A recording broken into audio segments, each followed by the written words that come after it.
खुदावन आपके साथ हो। आज 4 सितंबर सन 2019 की सुबह की दुआ और चाय की प्याली में आपको खुशामदीद। लतूरियाई साल के मुताबिक आज की पहली तिलावत मुकद्दस पालूस रसूल का खत कुलसियों के नाम, उसका पहला बाब, उसकी पहली आयत मुबारका से लेकर 8वीं आयत मुबारका तक। आज का ज़बूर 52, उसकी 10वीं और 11वीं आयत मुबारका। आज की अंजील मुकद्दस बा मुताबिक मुकद्दस लूका, उसका 4 बाब और उसकी 38वीं आयत से लेकर 44वीं आयत तक। अगर हम आज की अंजील मुकद्दस और कल की अंजील मुकद्दस और आने वाले दिनों में अंजील मुकद्दस पर गौर करेंगे तो हम देख सकते हैं कि खुदावन यीशु मसीह जो हैं उनके लिए एक लक़ब इस्तेमाल किया जा रहा है, जिसे हम इंग्लिश ज़ुबान में कहते हैं the son of God. Urdu ज़ुबान में इसका जो तर्जुमा हुआ है वो है खुदा का बेटा। ये जो लक़ब है खुदावन यीशु मसीह का, यानी जो ज़ात है, मैं लक़ब से हटकर ये सिर्फ लक़ब नहीं है बल्कि ये खुदावन यीशु मसीह की ज़ात के मुतालिक, एलोहियत के मुतालिक एक लक़ब जो है, इसे हम क्रिस्टोलॉजिकल टाइटल्स कहते हैं, यानी यीशु मसीह के लक़बों में से एक लक़ब जो तकरीबन 100 से भी ज़ायद है। तो उसमें से एक लक़ब जो है वो खुदा का बेटा है, जिसे ना सिर्फ गैर मसीही जो हैं वो गलत मायनों में इस्तेमाल करते हैं या उन्हें समझते हैं, बल्कि हमारे खुद कुछ मसीही बहन भाई हैं जो इसे गलत मायनों में लेते हुए खुदावंद यीशु मसीह की ज़ात को जो है वो तनकीद का निशाना बनाते हैं और उसे हमेशा कहते हैं कि ये खुदा से छोटा है या खुदा के बराबर नहीं है। जिनमें सफ़े अव्वल जो है वो यहोवा विटनेस है जो ये इस्तेमाल करते हैं।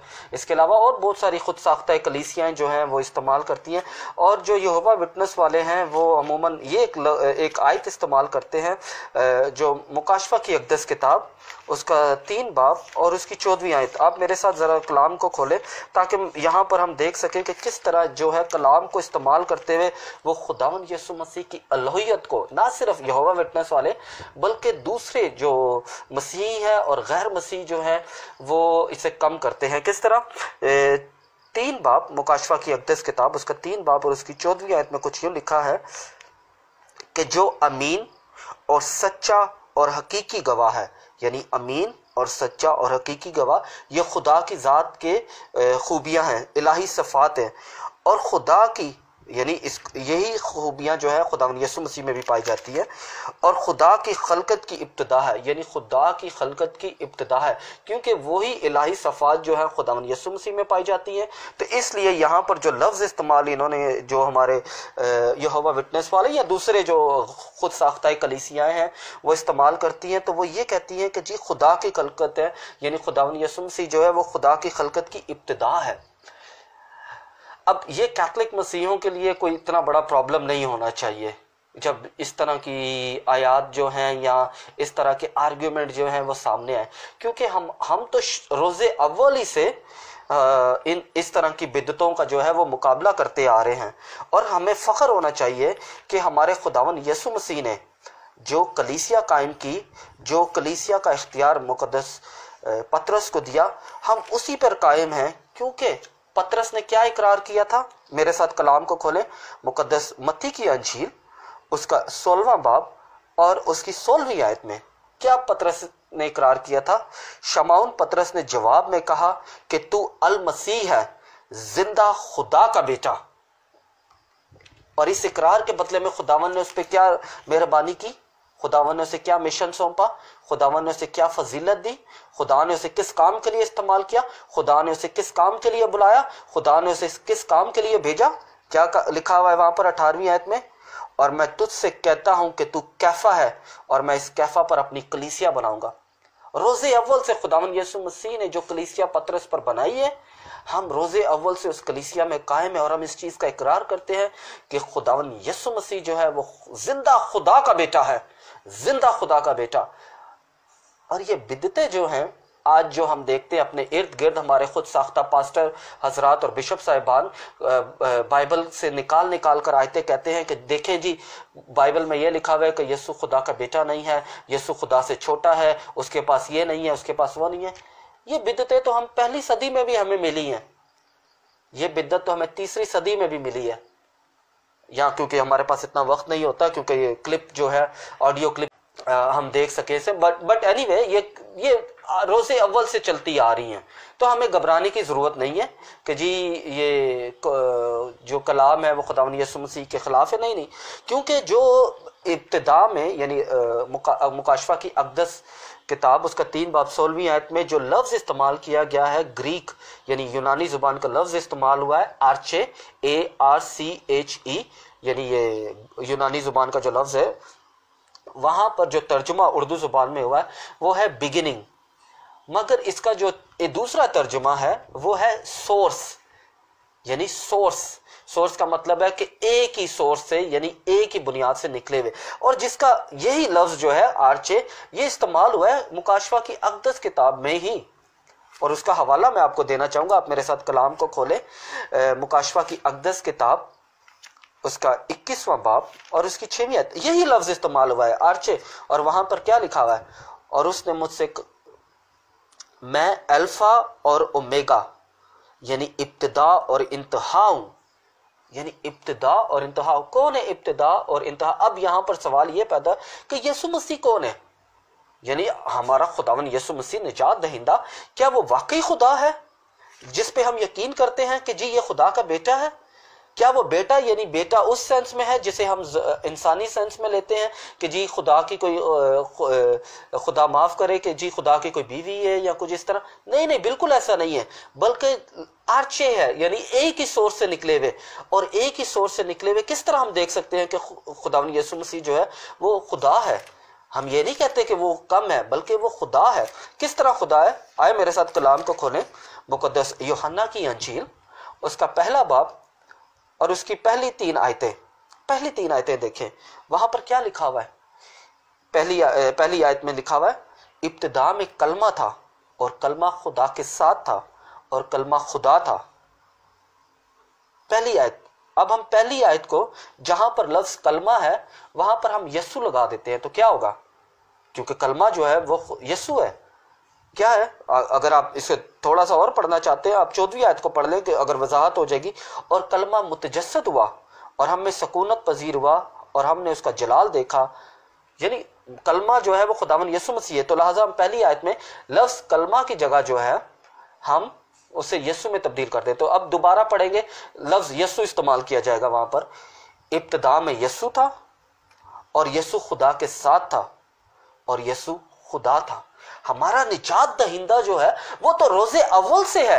वो ये नहीं है कि नए आयतनामे में आ गया, जिस तरह बिद्दत जो थी तीसरी सदी में कि यीशु मसीह जो है वो ना तो कामिल इंसान है और ना ही कामिल खुदा है। वो सिर्फ जो मुकद्दसा मरियम से पैदा हुआ वो यीशु था और जो मौजज़े करता है वो खुदा है। बिल्कुल नहीं, ऐसा नहीं। खुदावन यीशु मसीह जो है वो बिल्कुल कामिल इंसान है और कामिल खुदा है। उसका इशारा जो है, यानी इसका जो इशारा है, क्योंकि खुदा जो है वो हमें बार बार कलाम के जरिए बताता है कि मेरे बेटे पे, यानी जिसे मैंने भेजा, जो मेरे से निकला हुआ है, जो मेरे पास से आया हुआ है, जो खुदा है, उसका क्या करो? यकीन करो। मेरे साथ कलाम को खोले, खुदा का बंदा मुकद्दस पौलुस रसूल फिलिप्पियों के नाम, उसका 2 बाब और उसकी 6ठी आयत में क्या कह रहा है? क्योंकि उसने खुदा की, किसने? अगर आप 5वीं आयत पढ़ेंगे तो यीशु मसीह का जिक्र हो रहा है यहां पर। क्योंकि उसने यानी यीशु मसीह ने खुदा की जात में होकर खुदा के बराबर होना गनीमत ना जाना। खुदा की जात में होकर, खुदा की यानी वही जात, जो वही नेचर, वही सब्सटेंस जो खुदा का है, उसी जात में होकर उसने खुदा होना ना, यानी गनीमत ना जाना। ये हमारे खुदा यीशु मसीह की रहम दिली है। ये उसका बड़ापन है कि वो हम इंसानों की तरह जो है वो रहना चाहता है। हम, क्योंकि ये खुदावन का वादा है हमारे साथ कि वो हमारे साथ रहता है, हम में सकूनत पजीर करता है, हमारे दरमियान रहता है। और हमने अभी पढ़ा है, आप मेरे साथ दोबारा हवाला पढ़ सकते हैं, मुकद्दस यूहन्ना की अंजील, उसका 1 बाब और उसकी 14वीं आयत देखें। और कलमा मुतजस्सद हुआ और हम में सकूनत पजीर हुआ और हमने उसका जलाल देखा। ये कलमा मुतजस्सद अभी नहीं हुआ कि जी ये अभी हो गया कि ये नए अहदनामे में होगा, नहीं नहीं, इसका इशारा जो है वो तो हमें पुराने अहदनामे में मिलता है। किस तरह मिलता है? आए मेरे साथ कलाम को खोले, कलाम को पढ़े। कलाम के मुताबिक यानी हम देखते हैं कलाम किस तरह हमें दावत देता है कि हम खुदा के बेतों को, गहरे बेतों को जान सकें कि जो उसने हमारे लिए रखे हुए। खुदा का कलाम जो है वो हमारी तमाम जो कंफ्यूजन है उसे दूर करे। उन तमाम खुद साख्ता कलीसियां जो है वो जो यीशु मसीह की अलूहियत के खिलाफ उठती हैं, जो मुकद्दसा मरियम के खिलाफ बोलते हैं, आए उनके लिए कलाम का हथियार उठा ले। क्या लिखा हुआ है खरूज की अक़दस किताब उसका 3 बाब और उसकी 7वीं आयत में? क्या लिखा हुआ है कि मैं नीचे उतरा हूं। जिस तरह कलमा मुतजस्सद हुआ है, ये तो पुराने अहदनामे का एक वाक़या है, हकीकत है ये। और कलमा मुतजस्सद हुआ, ये कोई ख्याली पलाव नहीं है, ये खुदावन की जात का वो वादा है जो उसने अपना जलाल जाहिर किया था। खरूज 3 बाब और उसकी 7वीं आयत में पहले आयत पढ़ लेते। क्या लिखा हुआ है? खुदावन ने कहा, मैंने अपने लोगों की जो मिस्र में है मज़ल्लत देखी और उनकी फरियाद जो आमलों की सख्ती के सबब से है सुनी, और चूंकि मैंने उनके दुख को मालूम किया, मैं उतरा हूं। खुदा जो है वो उतरा है, नीचे उतरा है। इसलिए नीचे उतरा है कि वो हमसे कलाम कर सके। और कलाम हमने अभी पढ़ा है कि कलमा मुतजस्सद हुआ, यानी उसी जात से खुदावन यीशु मसीह जो है वो खुदा की जात में है। वो कोई छोटे नहीं है, बल्कि बेटे का मतलब यहाँ के उनकी जात से निकला हुआ, यानी जो जमीन पर हमारी तरह इंसानों की तरह रहता है, मगर वो कामिल इंसान है और कामिल खुदा है। फिर क्यों निकला है वहां से? क्यों, किस वजह से खुदा ने उसे भेजा? आए मेरे साथ कलाम को खोले। मुकद्दस यूहन्ना का दोबारा से एक हवाला ले लेते, क्योंकि ये हवाला आपको मुंह ज़बानी याद होना चाहिए, ये हवाला आपके लबों पर होना चाहिए, ये हवाला आपके दिमाग में होना चाहिए, ये हवाला आपके दिल में होना चाहिए। ये जब भी आपके कोई कहे हाँ जी मुकद्दस यूहन्ना की इंजील उसका 3 बाब 16वीं आयत, तो क्या आपके ज़हन में आना चाहिए? क्योंकि खुदा ने दुनिया को ऐसा प्यार किया कि उसने अपना इकलौता बेटा बख्श दिया, ताकि जो कोई उस पर ईमान लाए, जो कोई खुदा के बेटे पर ईमान लाए, हलाक ना हो बल्कि हमेशा की जिंदगी पाए, हमेशा की जिंदगी पाए। इसका हवाला कहां मिलता है हमें? दोबारा खुदावन हमें बार बार कहता है, खुदा का बंदा मुकद्दस यूहन्ना दोबारा हमें कह रहा है। आए मेरे साथ कलाम को खोले। पहला यूहन्ना उसका 4 बाब और उसकी 9वीं आयत में खुदा चाहता है कि हमारी निजात हो, और खुदा ने अपनी मोहब्बत का इजहार हम पर किस तरह किया है? आए मेरे साथ 9वीं आयत पढ़े। पहला यूहन्ना उसका 4 बाब और उसकी 9वीं आयत। खुदा की मोहब्बत इससे हम पर जाहिर हुई कि खुदा ने अपने इकलौते बेटे को दुनिया में भेजा ताकि हम उसके जरिए से जिंदगी पाए। फिर इब्रानियों का मुसन्निफ क्या कहता है? इब्रानियों का मुसन्निफ क्या कह रहा है? आए मेरे साथ कलाम को खोले। क्या लिखा हुआ है वहां पर? इब्रानियों उसका 1 बाब और उसकी 2री आयत। इन अयाम के आखिर में हम इसे बेटे की मार्फत कलाम किया, जिसे उसने तमाम चीजों का वारिस ठहराया और जिसके वसीला से उसने आलम को खलक किया। खुदा का कलमा जो है वो खलक करता है, खुदा का कलमा जो है वो वारिस है, खुदा का कलमा जो है वो निजात दहिंदा है। और खुदा का कलमा कौन है? हमारा निजात दहिंदा यीशु मसीह। क्योंकि आज जो कलीसिया जो बिदतें उठ गई है, हमने उनके मुकाबले में कलाम का हथियार उठाना है, क्योंकि कलाम के हथियार जो है वो हमें यह फजल बख्शेगा कि हम अपने खुदावन यीशु मसीह की मनादी कर सके। और खुदावन यीशु मसीह की मनादी करते हुए हमें फ़ख्र होना चाहिए कि हम उसके कलाम की मनादी करते हैं, क्योंकि कलाम की जब हम मनादी करते हैं, जब हम कलाम को अपने दिलों में रखते हैं, अपने ज़हन में रखते हैं, अपने हाथों में रखते हैं, अपने कामों में रखते हैं, अपनी सोच में रखते हैं, अपने घर में रखते हैं, तो क्या होता है? खुदा हमें अपने जलाल के लिए इस्तेमाल करता है। किस तरह? पहले मेरे साथ हवाला एक खोलें, मुकद्दस पौलुस रसूल का ख़त इफिसियों के नाम। हमने खुदा की जो कलाम की तलवार है वो उठा के लेके जानी है। और उसकी 17वीं आयत क्या लिखा हुआ है वहां पर? और निजात का खुद और रूह की तलवार जो खुदा का कलाम है। रूह की तलवार खुदा का कलाम है। हमने कलाम के मुताबिक अपने अपने जो मुखालफीन है, क्योंकि ये मुखालफीन जो है ये हमारी ज़ात के मुखालिफ नहीं है बल्कि हमारे यीशु मसीह के मुखालिफ हैं, और हमारे यीशु मसीह के खिलाफ जो है वो तालीम देते हैं, बिद्दत फैलाते हैं। और उनका सबसे आसान तरीका क्या है? वो चोर दरवाजे से दाखिल होते हैं। चोर दरवाजे से खुदावंद यीशु मसीह ने बड़े अल्फाजों में वाज़े तौर पे कहा हुआ है। आप मेरे साथ अगर देखना चाहते हैं तो मुकद्दस यूहन्ना की अंजील उसका 10वां बाब और उसकी दूसरी आयत से पहली आयत और दूसरी आयत जो है वो देख सकते हैं। वहां पे क्या लिखा है? मैं तुमसे सच सच कहता हूं कि जो कोई दरवाजे से भेड़ खाने में दाखिल नहीं होता बल्कि और तरफ से चढ़ जाता है, वो चोर और बटमार है। क्योंकि चोर दरवाजे से दाखिल होते किस लिए, और चोर दरवाजे से किस लिए दाखिल होते? सबसे पहले किस चीज पे अटैक करते?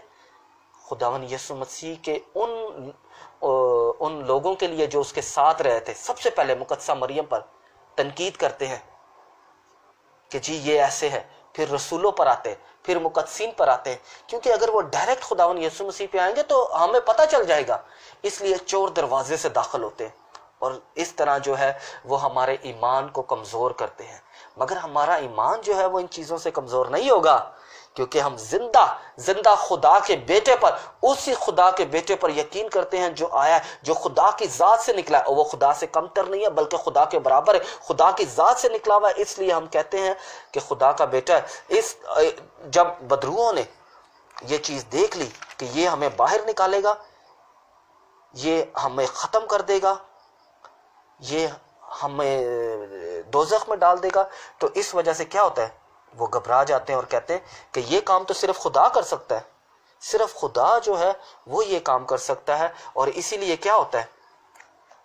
वो सारे परेशान हो जाते हैं कि हम क्या करें, हम किस तरह अपने आप को बचाएं। अगर आप मेरे साथ हवाला देखना चाहते हैं कि खुदावंद यीशु मसीह जो है वो वाकई खुदा है या खुदा की तरह काम कर रहा है, तो आप मेरे साथ कलाम खोल सकते हैं। अगर कलाम इस चीज़ की बिल्कुल गवाही देता है कि खुदावंद यीशु मसीह जो है वो खुदा है, क्योंकि जो खुदा करता है वही खुदावंद यीशु मसीह करता है।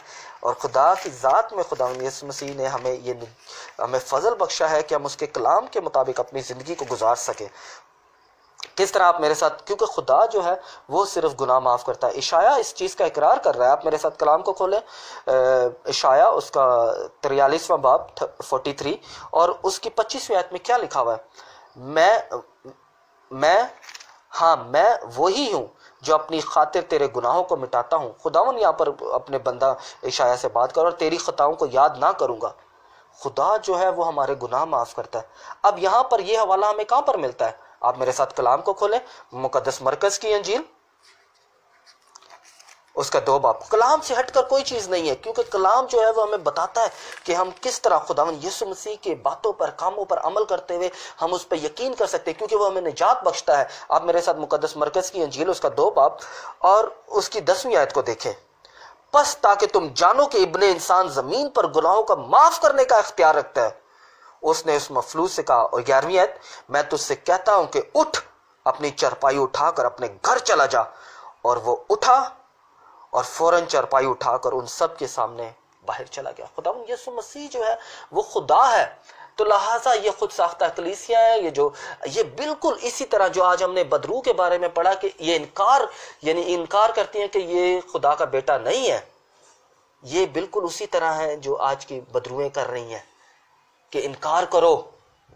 बल्कि बदरुएं जो है वो तो जानती हैं कि ये खुदा का बेटा है, तो लिहाजा खुदा का बेटा जो है वो हमारे लिए कोई ठोकर का बाइस नहीं होना चाहिए, बल्कि हमें फख्र होना चाहिए कि हमारा खुदा नीचे उतरा है। वो खुदा जो खरूज के हवाले में जो हमने देखा कि नीचे उतरा है, वो मुकद्दस यूहन्ना उसका 1 बाब और उसकी 14वीं आयत में हमारे दरमियान मुतजस्सद हुआ है। फिर वो हमसे कलाम करता है, फिर वो अपनी मोहब्बत से हमें निजात देता है, फिर वो हमारे गुनाह माफ करता है, फिर वो हमारे साथ चलता है, फिर वो हमारे घरों में आता है, फिर वो हमारे घरों की तमाम मुश्किल परेशानियों को ख़त्म करता है। और उन तमाम लोगों को जो खुदा का कलाम सुन के उसके मुताबिक ज़िंदगी गुजारना चाहते हैं, उनको फजल बख्शता है कि वो ज़्यादा से ज़्यादा जो है वो आगे बढ़े। आए अपने उन बहन भाइयों के लिए भी दुआ करें जो ईमानी तौर पर खुदा के बेटे को कबूल नहीं करते, आए उनके लिए दुआ करते हैं, आए अपने उन तमाम लोगों के लिए भी दुआ करते हैं जो खुदा के बेटे को गलत तौर पर लेते हैं और सिर्फ कहते हैं कि जी ये लक़ब है। नहीं, ये लक़ब नहीं, बल्कि खुदा की ज़ात है। और जब खुदा की ज़ात है तो हम इस चीज़ का इकरार करते हैं कि खुदा हमारे दरमियान मौजूद है। इसीलिए लिहाजा ज़रूरत इस बात की है कि हम अपने ईमान में पुख्तगी से कायम रहते हुए अपने खुदावन यीशु मसीह निजात दहिंदा का इकरार करें कि वो हमारी ज़्यादा से ज़्यादा रहनुमाई करे, ताकि हम उसके उसके उसके अंजील का प्रचार कर सकें। आए यहाँ पर अपने बहन भाइयों के लिए दुआ करते हैं जिन्होंने हमें दुआ के लिए कहा है। हमारी एक बहन है कराची से, उन्होंने अपने भाई की जॉब के लिए हमें कहा है कि प्यारा खुदावन उनके भाई की जो जॉब है उसे परमानेंट करे। तमाम बीमारों के लिए भी दुआ करते हैं, हम उनके लिए भी दुआ करते हैं जो खुदा के घर में जाने से कतराते हैं कि प्यारा खुदावन उन तमाम बहन भाइयों को फजल बख्शे कि खुदा के घर में जाए, खुदा का कलाम सुने, खुदा के अक़दस अलतार में शिरकत करें, खुदा के बदन हासिल करे, खुदा की माफ़ी सैक्रामेंट में हासिल करे। आए उन लोगों के लिए भी दुआ करते जो हमें तरह बतरह दुआ के लिए कहते हैं कि प्यारा खुदावन उन्हें बड़ी बरकत दे, खुदावन उनकी तमाम मुश्किल परेशानियों को ख़त्म करे। हम अपने उन तमाम बहन भाइयों को याद करते हैं जो पाकिस्तान से बाहर हैं, ख़ास तौर पर सऊदी अरब, यूनान, कैनेडा, श्रीलंका, इटली, USA। तो उन तमाम लोगों के लिए दुआ करते हैं जो दुआ के लिए कहते हैं। ख़ास तौर पे दुआ करते हैं उनके लिए जो आज मुश्किल वक्त से गुजर रहे हैं या जो किसी इलाज के लिए या बीमारी से लड़ रहे हैं। प्यारा खुदावन उन्हें बड़ी बरकत दे, खुदावन उनके साथ हो, शिफा बरा हाथ बढ़ाए, उन्हें छुए और शिफा बख्शे। ख़ास तौर पर हम अपनी दुआ करते हैं अपनी 2 बेटियों के लिए कि जो अस्पताल में है, कि प्यारा खुदावन उन्हें तंदुरुस्ती दे। अपने भाई के लिए दुआ करते हैं जो बलोचिस्तान से हैं, प्यारा खुदावन उनके गुर्दों के मर्ज को ठीक करे और खुदावन आपको बरकत दे। जो खुदा का कलाम सुनते हैं, जो खुदा के कलाम के मुताबिक अपनी ज़िंदगी को गुजारना चाहते हैं, जो खुदा के कलाम के मुताबिक यीशु मसीह को अपना निजात दहिंदा कबूल करते हैं, आए खुदा यीशु मसीह को अपना निजात दहिंदा कबूल करते हुए हमेशा उसके सिखाए हुए तालीमात को और उसके सिखाए हुए अमल को अपनी ज़िंदगियों में दोहराएं, ताकि ज़्यादा से ज़्यादा खुदावंद के नाम में बरकत हासिल कर सके। खुदावंद आपको और आपके घराने को अपनी बरकत से नवाजे। बाप और बेटे और रूह कुदस के नाम से आमीन।